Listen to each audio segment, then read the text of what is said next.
कानुनका स्रोतहरू, हाम्रा नियमहरू वास्तवमा कहाँबाट आउँछन् त? ल, आजको हाम्रो विषय यही हो। हामीले हरेक दिन मान्ने कानुनहरू आखिर बन्छन् कहाँबाट? यो सुन्न त सामान्य लाग्ला, तर निकै गहिरो प्रश्न हो। आउनुहोस् आज यही प्रश्नको जवाफ खोज्ने यात्रामा लागौँ। हो नि, हामी हरेक दिन नियम कानुन मान्छौँ, होइन?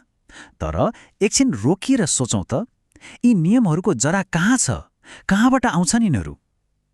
ल, आज हामी यही कुराको गहिराइमा पुग्नेछौँ, किनभने यसको जवाफले नै हाम्रो समाज कसरी चल्छ भन्ने कुराको ठूलो रहस्य खोलिदिन्छ।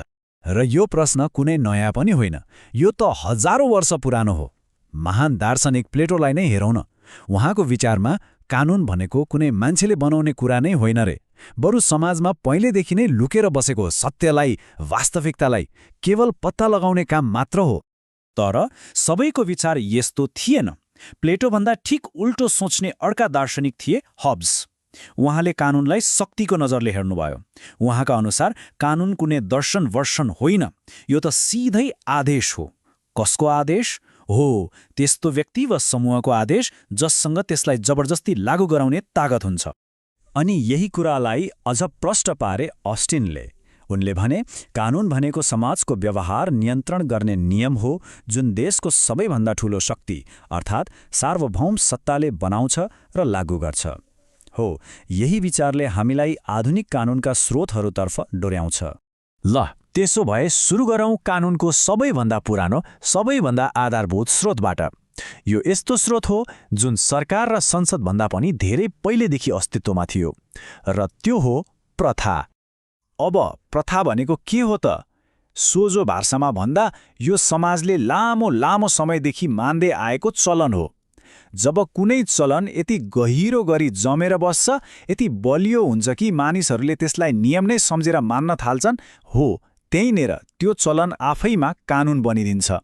भनौँ न, यो त समाजको जीवनशैलीबाटै उम्रिएको कानुन हो। तर एउटा कुरा के छ भने, हरेक चलन वा बानी नै चाहिँ कानुन बन्दैन है। कानुनको मान्यता पाउनका लागि त त्यो चलनले केही शर्तहरू पूरा गर्नुपर्छ। जस्तै त्यो एकदमै पुरानो हुनु पर्यो, बीचमा टुट्नु भएन, निरन्तर चलिरहेको हुनु पर्यो, त्यसको अर्थ पनि स्पष्ट हुनुपर्छ, अनि त्यो तार्किक पनि हुनुपर्छ। र सबैभन्दा महत्त्वपूर्ण कुरा, सबैले त्यसलाई यो त मान्नै पर्छ भनेर बाध्यकारी नियमको रूपमा स्वीकारेको हुनुपर्छ। ल, प्रथाको कुरा भयो, जुन समाजको अलिखित परम्परा हो। अब लागौँ आधुनिक युगको औपचारिक लिखित कानुनतिर, जसलाई भनिन्छ विधायन। विधायन यो भनेको संसद जस्ता निकायहरूले औपचारिक रूपमा प्रक्रिया पुर्याएर लिखित कानुन बनाउने काम हो। आजको संसारमा कानुन बनाउने यो नै सबैभन्दा मुख्य र शक्तिशाली तरिका हो, किनभने यहाँ जनताले चुनेका प्रतिनिधिहरूले नै सबैका लागि नियमहरू बनाउँछन्। अनि विधायनको एउटा राम्रो पक्ष के हो थाहा छ? यसले नियमहरूको एउटा प्रष्ट संरचना बनाइदिन्छ, एउटा हायरार्की जस्तो। मतलब ठूला ठूला सिद्धान्तहरूदेखि लिएर साना साना प्रक्रियागत कुराहरूलाई पनि यसले व्यवस्थित र एकदमै स्पष्ट बनाउँछ। यसलाई बुझ्न एउटा रमाइलो उदाहरण लिउँ न। मानौँ हामी खाना बनाउँदैछौँ।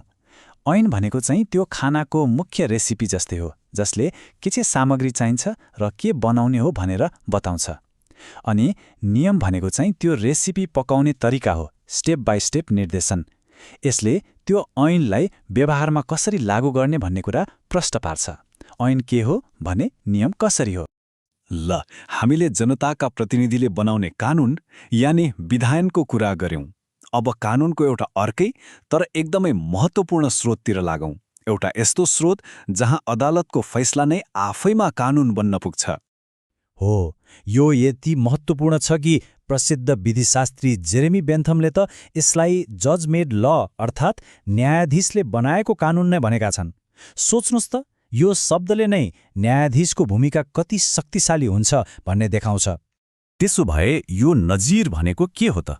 जब कुनै अदालतले, खास गरी माथिल्लो अदालतले कुनै नयाँ वा जटिल मुद्दामा फैसला सुनाउँछ, त्यो फैसलामा एउटा कानुनी सिद्धान्त स्थापित हुन्छ।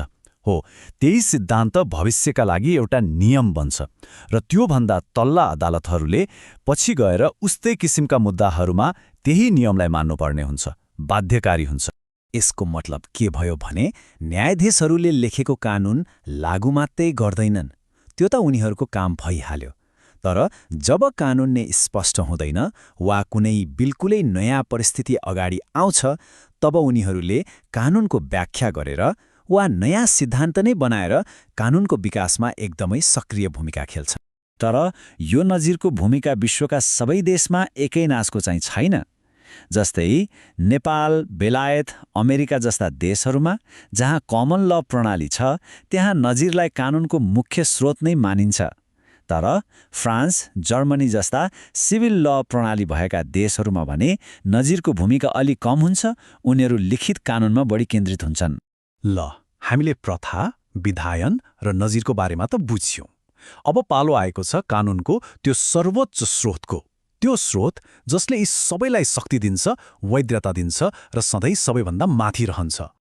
र त्यो हो संविधान। संविधान कुनै पनि देशको मूल कानून हो, सबैभन्दा ठूलो कानून। यो त एउटा घरको जग जस्तै हो। यदि जग बलियो छैन भने घर ढल्छ। त्यसैगरी देशका अरू सबै ऐन, नियम, अदालतका फैसलाहरू यही संविधानको जगमा टिकेका हुन्छन्। यसलाई बुझाउन विधिशास्त्री हान्स केल्सिनले एउटा शब्द प्रयोग गरेका छन्, ग्रोन्डनर्म। यसको अर्थ हो आधारभूत मानक वा जगको नियम। उहाँको तर्क के छ भने कुनै पनि कानून किन मान्ने भनेर प्रश्न गर्दै गयो भने अन्तिममा हामी संविधानमै पुग्छौं। वैधताको अन्तिम स्रोत नै संविधान हो। यही संविधानले नै अरू सबै कानूनलाई शक्ति र मान्यता दिने काम गर्छ। ल, हामीले कानूनका विभिन्न स्रोतहरूलाई छुट्टा छुट्टै हेरौँ। अब यी सबै टुक्राहरूलाई एकै ठाउँमा जोडेर हेरौँ न। यसो गर्दा कानूनको एउटा समग्र र जीवन्त चित्र देखिन्छ। भनेपछि हामीले कानूनका 4वटा मुख्य स्तम्भहरू भेट्यौँ। पहिलो, प्रथा, जुन विगतको ज्ञान हो। दोस्रो, विधायन, जुन जनताको वर्तमान इच्छा हो। तेस्रो, नजिर, जुन अदालतको विवेकपूर्ण निर्णय हो। र चौथो, संविधान, जुन राष्ट्रको आधारभूत सिद्धान्त हो। र सबैभन्दा महत्त्वपूर्ण कुरा के हो भने यी स्रोतहरू आफ्नै दुनियाँमा एक्लै छैनन्। यिनीहरू एक अर्कासँग लगातार अन्तर्क्रिया गरिरहेका हुन्छन्। यही अन्तर्क्रियाले हाम्रो कानुनी प्रणालीलाई एउटा दराजमा थन्किएको किताब जस्तो होइन, बरु समाजसँगै निरन्तर विकसित हुने, परिवर्तन हुने एउटा जीवन्त प्रणाली बनाउँछ। अब जाँदा जाँदै एउटा प्रश्नमा सोच्न छोडेर जाउँ। हाम्रो समाज अहिले प्रविधि, आर्टिफिशियल इन्टेलिजेन्स र नयाँ नयाँ सामाजिक विचारहरूले गर्दा तीव्र गतिमा बदलिरहेको छ। यस्तोमा भविष्यमा हाम्रा कानूनहरूको अर्को प्रमुख स्रोत के होला? सोच्नुस् त।